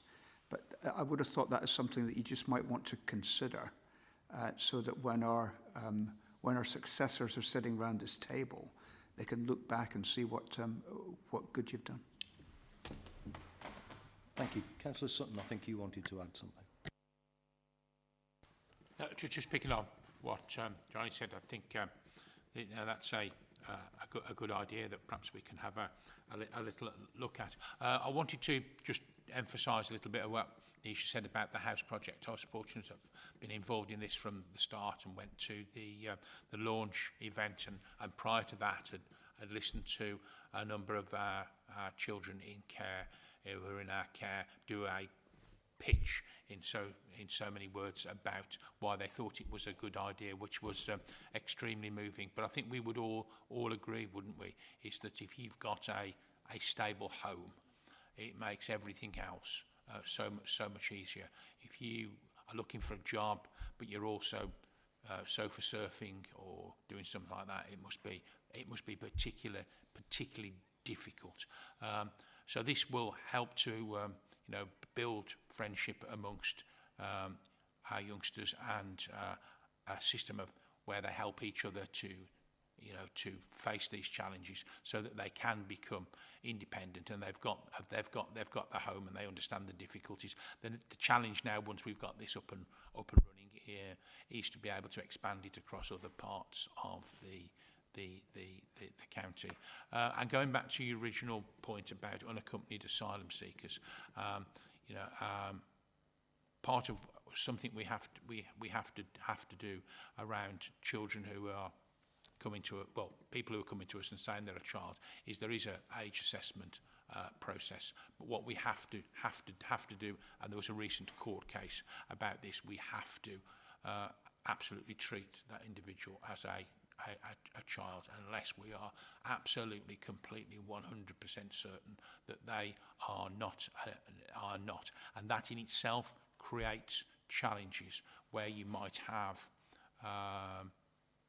children seeking asylum who you might not think are children and being placed with people who are definitely children. So that creates a challenge with that semi-supported accommodation, and how and where you are able to place these place these children, so that they're safeguarded, but also other children are safeguarded as well. Thank you for that. I think it's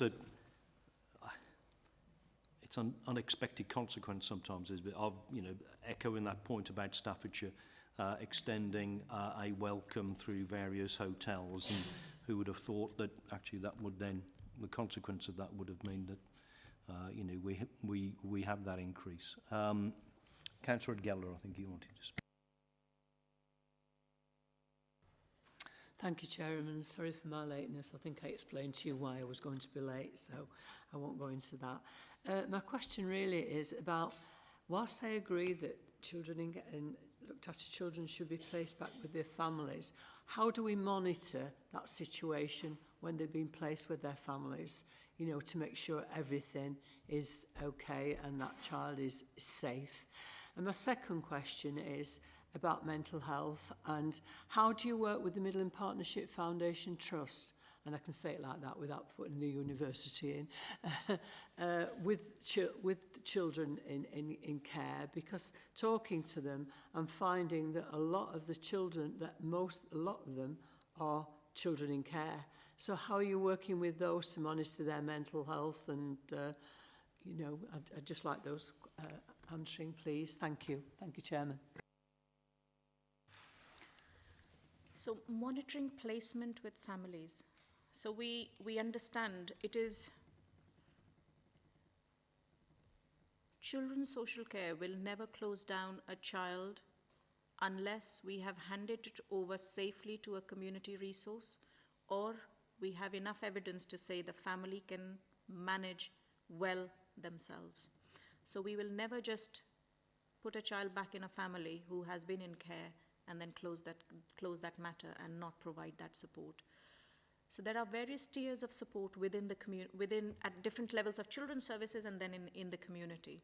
And it is to have that trusted adult who we are assured enough will oversee the arrangements within the community environment.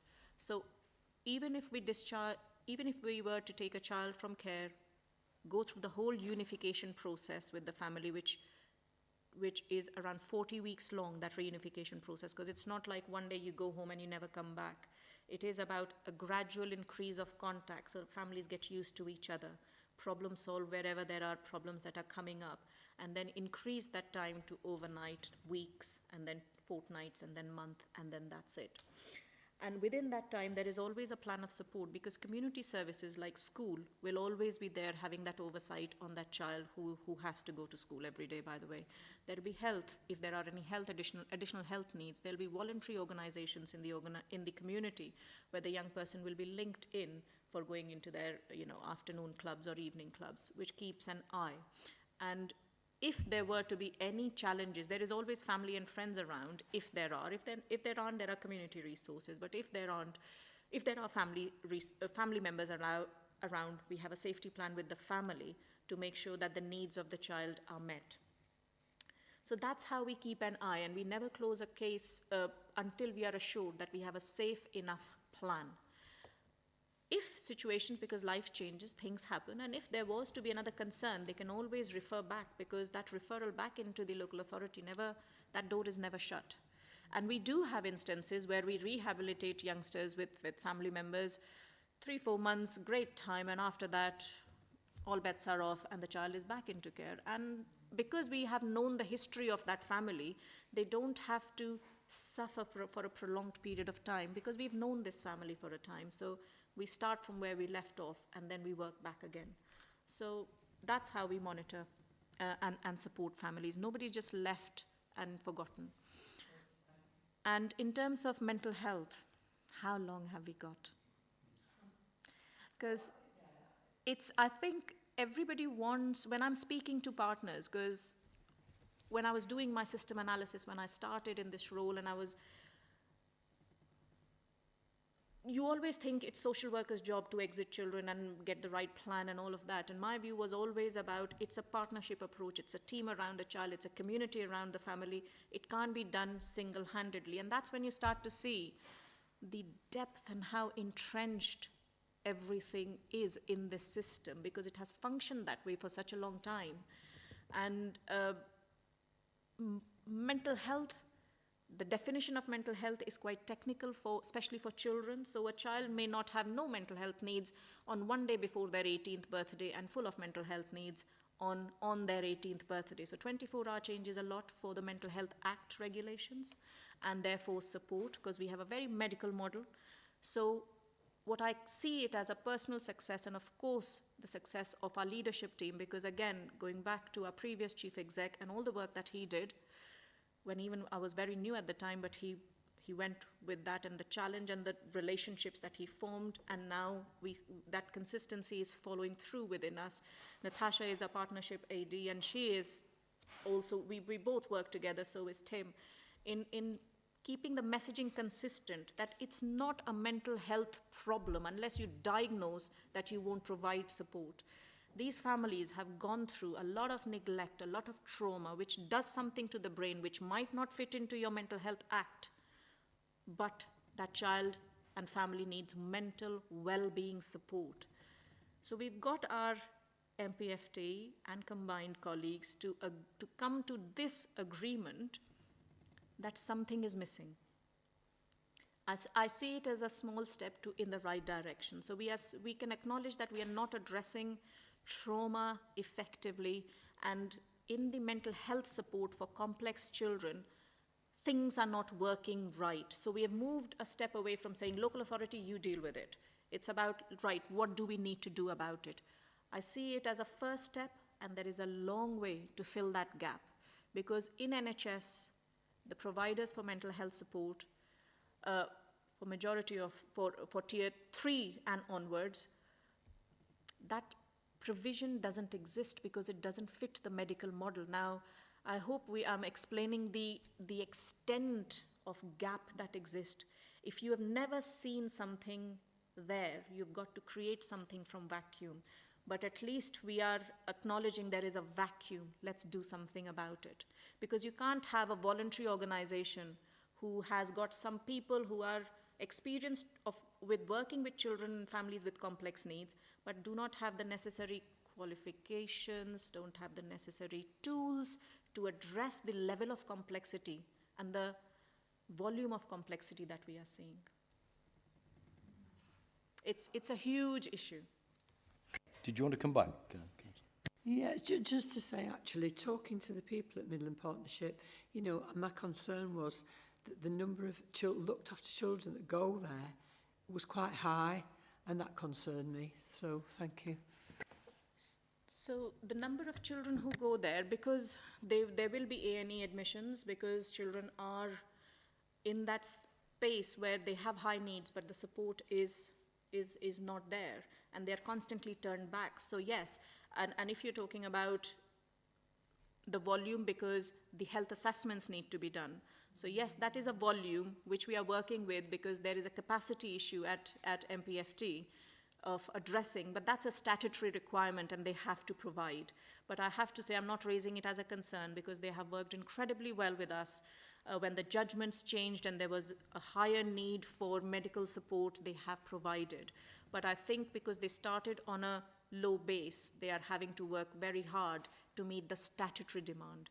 The mental well-being is what I'm talking about, is things that fall outside the statutory area, but it is massive.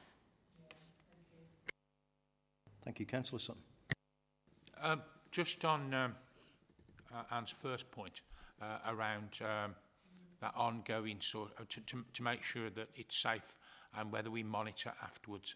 Just as we have to convince the family court that it's the right thing to bring a child into care, we also have to convince the family court it's the right thing to do to discharge that child. So, you know, it's not just our decision. You know, it's you know, it might be our thoughts to start with, and we might be able to provide the evidence.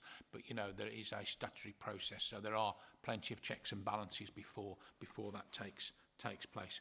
On the mental health front, as I said earlier, I was out visiting some of the district leads, and one of the district leads I was talking to was talking about their staff being able to work a little bit better with CAMS, and looking at why so many referrals were rejected, and it's not just because they don't meet the threshold. Well, it is.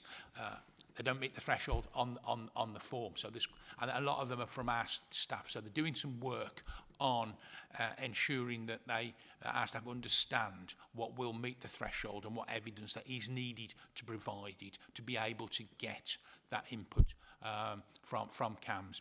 You know, because the district lead was telling me, you know, that it is an issue, but they're working together in a way to try and ensure that.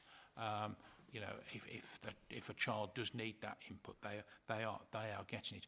Something else Anisha was talking about, and I was talking to some colleagues from other areas, and this is at a higher level of need, and that's where that assessment about whether there's any input from mental health services for a child could be a little bit more based around the behaviours the child is exhibiting in the circumstances, and not just whether it was felt that there was an absolute medical mental health need.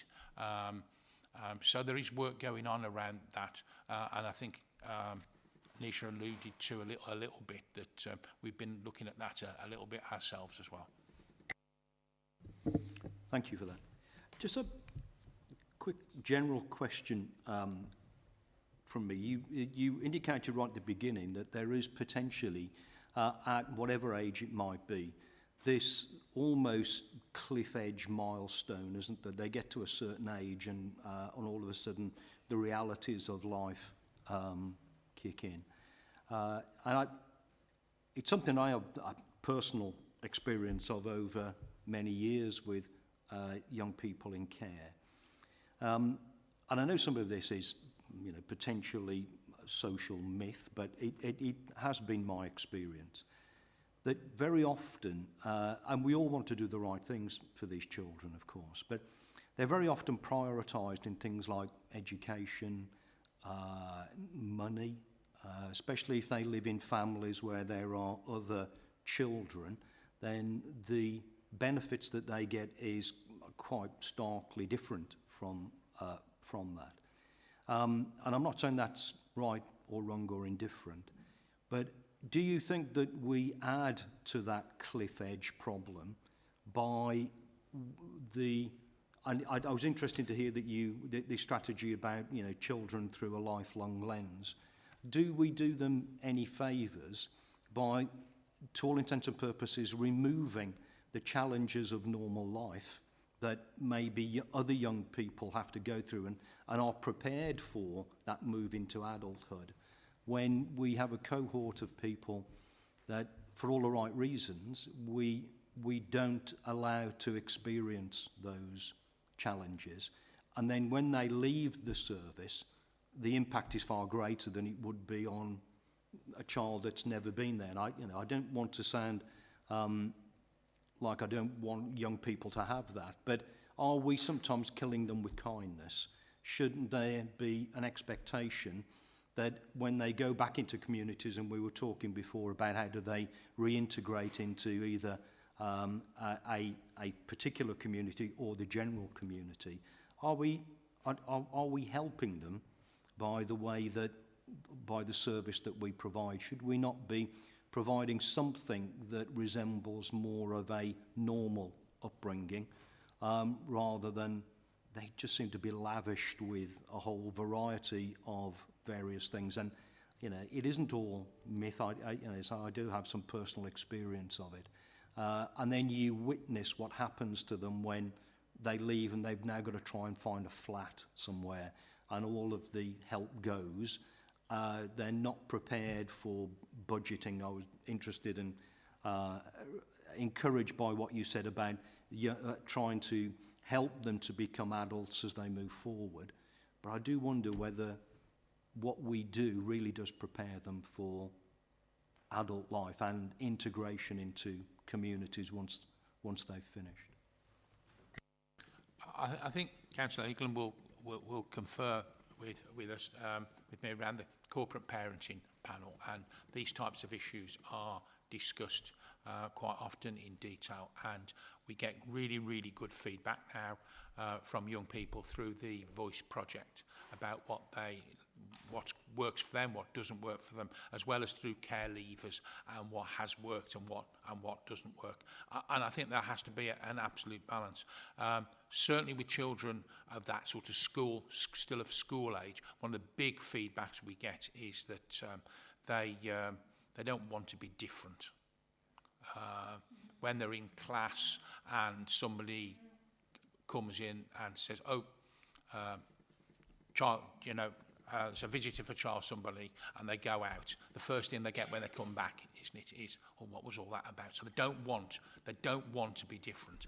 So we have done work about, when they get a health assessment and somebody rocks up at the school to do it, how we do that in a better way, so they don't feel different. So there is a balance, isn't there? But one thing that we can't take away is that a child will become an adult, and at some stage they will be more on their own.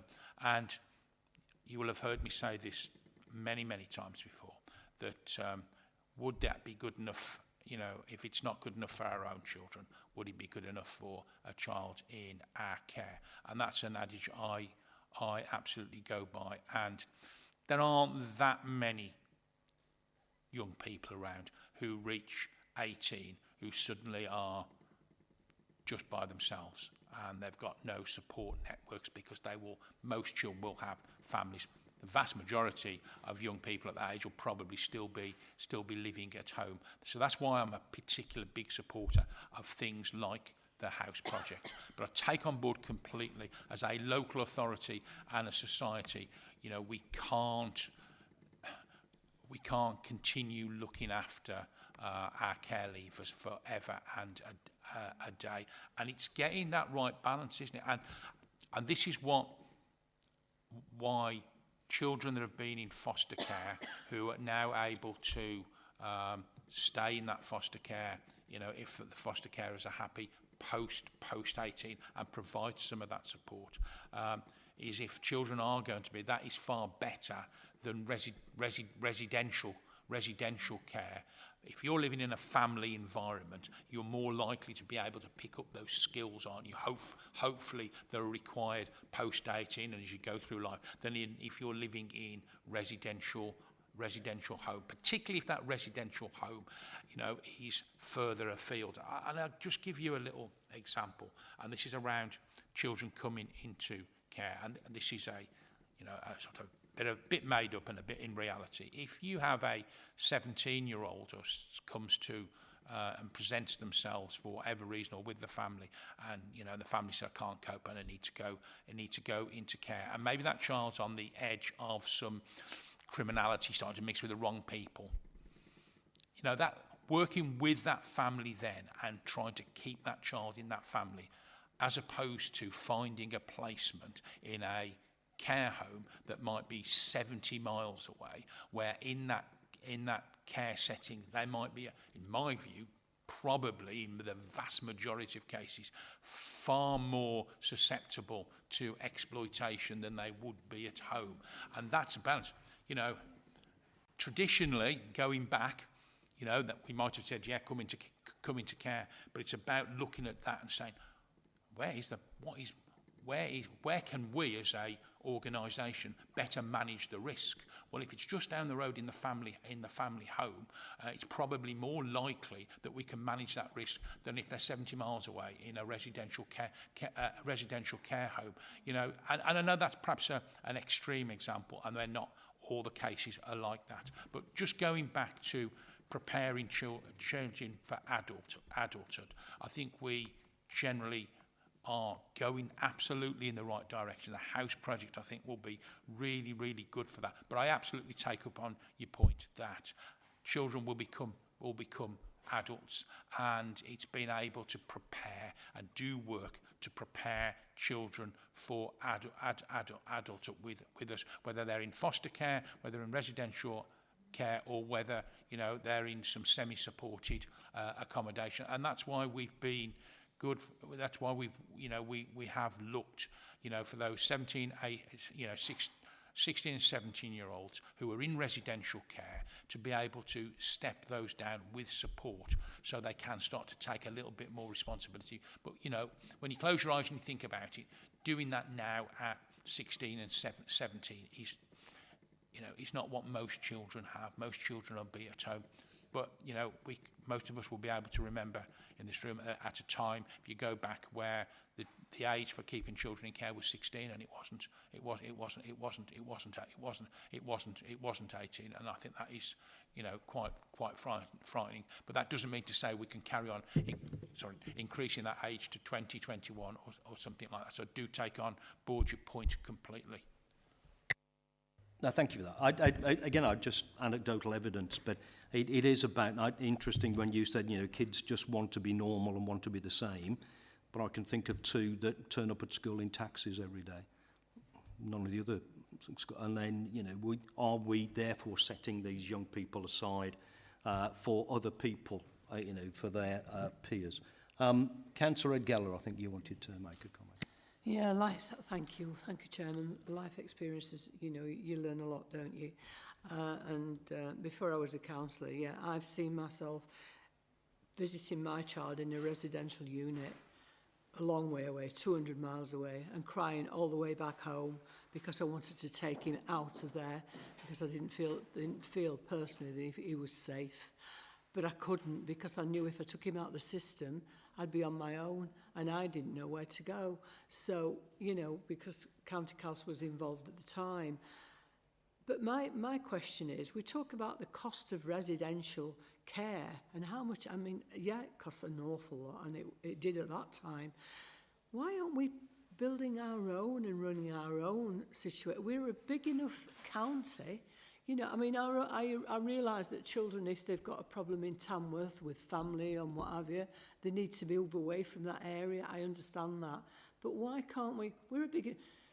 somewhere in Newcastle, or if the problem's in Newcastle, you know, somewhere in town, we should be able probably to have our own residential units, if you like, instead of paying all these people that are just making a load of money at our expense. Thank you.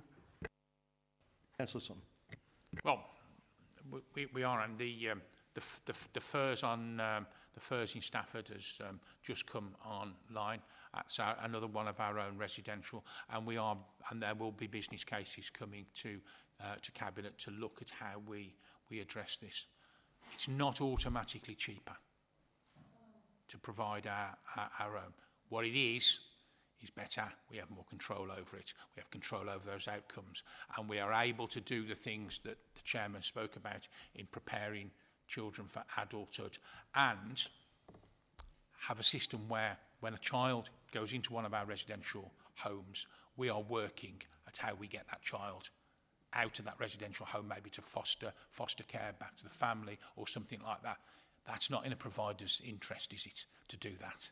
Because they want to keep their children in care. So we need, as I alluded to before, we need to get to a position where we, and I take all local authorities, are in control of that and not the providers in control. And that's a situation, and that will only come about, not just us in Staffordshire, where all local authorities start to do that a little bit. And when all local authorities are starting to be able to move down that line, then providers will not be able to have as much control over which children they take, which children they don't take, as they do at this moment in time, because we will be able to use our own provision. But that linked to our overall philosophy about working with children and the families, so that residential isn't always the necessary option. So we can do other things, either keep them at home, foster care, all sorts of other things will help to reduce that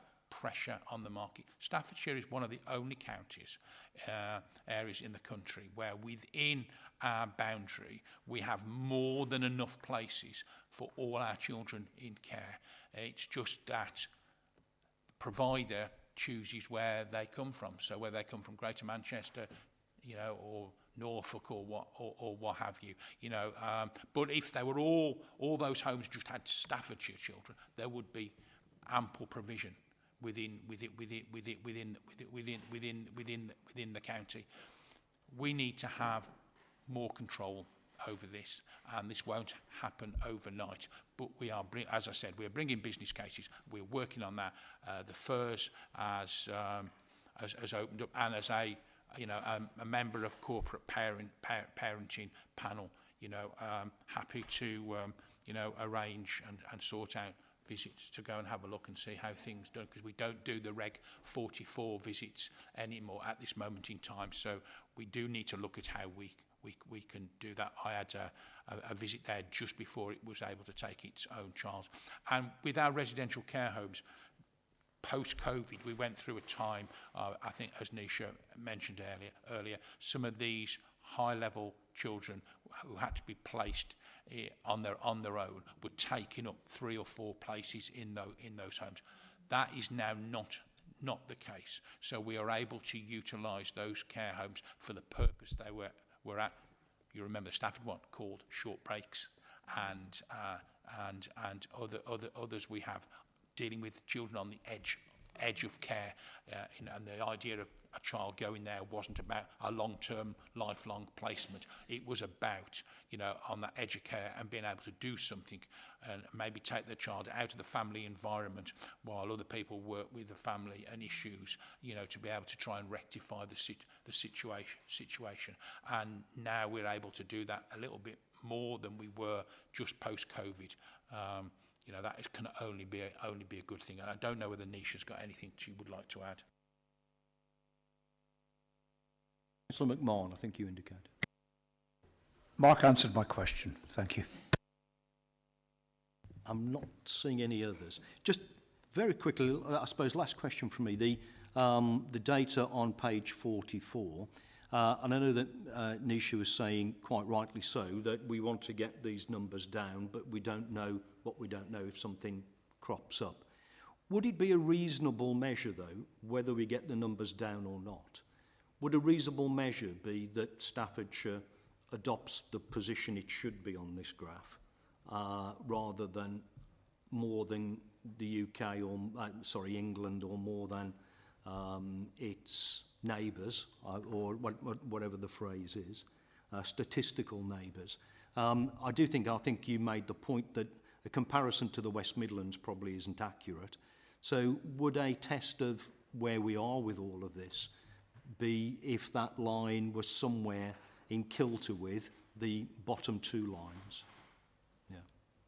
Mr. Chairman, I think you're spot on. And if you go back to 2015, 16, we were equidistant between those two lines, weren't we? You know, and I think that if we were equidistant again between those two lines, it would be great, as long as we are comparing apples with apples. And not apples with pears. And I don't keep wanting to go on about the UASC, but and I don't know with our statistical neighbours what element of UASC they have got in there. But it is a much better comparison than with our statistical, than with the West Midlands region, albeit when you border quite a few of those, you know, you do need to still make that sort of comparison, don't you, with people who border you completely, who quite often face some of the, and I know some of those areas are very different to Staffordshire, you know, but actually sometimes, you know, facing exactly the same issues and problems. You know, places like Warwickshire, you know, for argument, and Worcestershire surround Greater Birmingham, Solihull in the same way as we do, but you know, in the north. No, thank you for that. I don't think there's any more questions. I think similar to the previous presentation, it does feel like we're probably not where we want to be, but it feels like we're in a good position. It feels like we understand the issues really well, and hopefully we now have a plan to try to get that back. I would finish, if I could, Nisha, just by making the point that I found your very honest and very candid description of the data really refreshing. Sometimes I think we have to sit here and people try to put plasters on what clearly is a difficult set of data. You didn't do any of that, and I do find that quite refreshing. I also quite like this constant reference you made about Staffordshire being a problem-solving organisation, and actually we look to solve problems, not to sit back. And I think that is hugely encouraging. So thank you very much for all of that. Free to go. Thank you. That's great. For those that remain, item 6 is the work programme. Helen, would you be kind enough just to take us through? Yes, thank you, Chairman.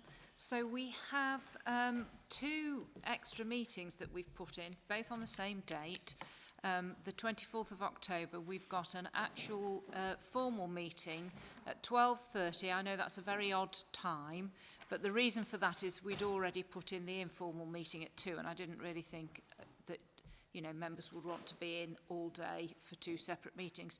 The 12:30 meeting as well is a one item only pre-decision scrutiny item looking at the early years strategy before it goes to Cabinet, and it needed really to come in earlier than our November meeting because of the time schedule for it going to Cabinet. So it's a 12:30, one item only meeting on the early years strategy, and then that will be followed at 2 p.m. With an informal meeting. So that's not a public meeting, not a published agenda, but it's an opportunity for you as members to meet with the Commissioner, Police, Fire and Crime Commissioner, to discuss. Initially, when we set it up, we were looking very much at the impact of the changes he's made following the appeal report, but also now you want to look very much at the impact or the potential implications for Staffordshire of the new project Right Care, Right Person, which is around whether or not they or how they attend incidences where there are mental health concerns from the individual. So that's something that we'll be looking at. Again, there are other things that you may want to raise, but those are the two main ones. We had a discussion previously amongst yourselves where, Chair, you asked for a number of pieces of information to be sent to members as background to those discussions. I've got those. I haven't sent them because I thought it would be neater to have this meeting today, but I will either tomorrow or beginning of next week, I'll forward those to you, so that will be background reading, very much ready for that.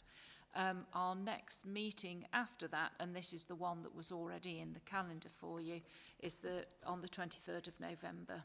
And that's looking at placement sufficiency, which will be interesting after this morning's meeting.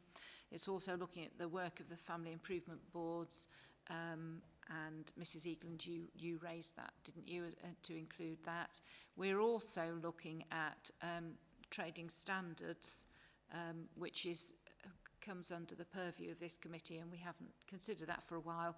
And interestingly, we were also looking at vaping, and I noticed that's been making headlines recently as well. So you were ahead of the curve on that, I think, including it on your work programme.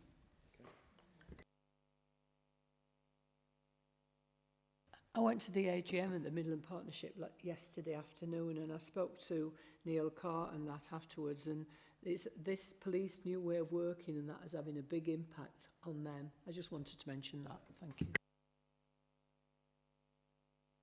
Also, to provide some context, you probably have already seen, but the Home Secretary now wants to, these things always go around in circles, don't they? You know, the objectives from a few years ago about looking after victims and victim care seems now to be getting watered down, and we seem to be going back to where we were about 15 years ago, where police forces are being held to account for policing. So it's about reducing crime, increasing detections. Most detections now, percentage-wise, are in single figures. Some of the really serious stuff like rape, barely 3% detection rate, and various other things. Money being provided for that. There is then a big push from government about police forces becoming more performance-driven, as they were previously, being held to account for reductions in crime, increases in detection rates and various other things. And I was told yesterday that Staffordshire has had a massive change around of all of its commanders and various other things. I anticipate that is in response to that. Holding people to account was the way that it was managed previously. So I think when we meet in October, that will be useful, because I think that then links into the Peel review.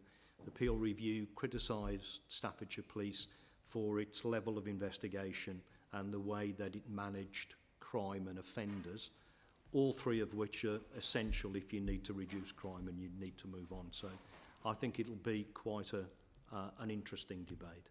I would emphasise, I think we were going to meet prior to that, and we've got some information coming. I am keen that it is just an informal meeting.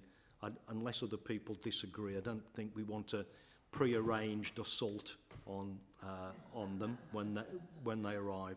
I think this is more of a discussion Yeah, yeah. Yeah, go on, yeah. Yeah, please do.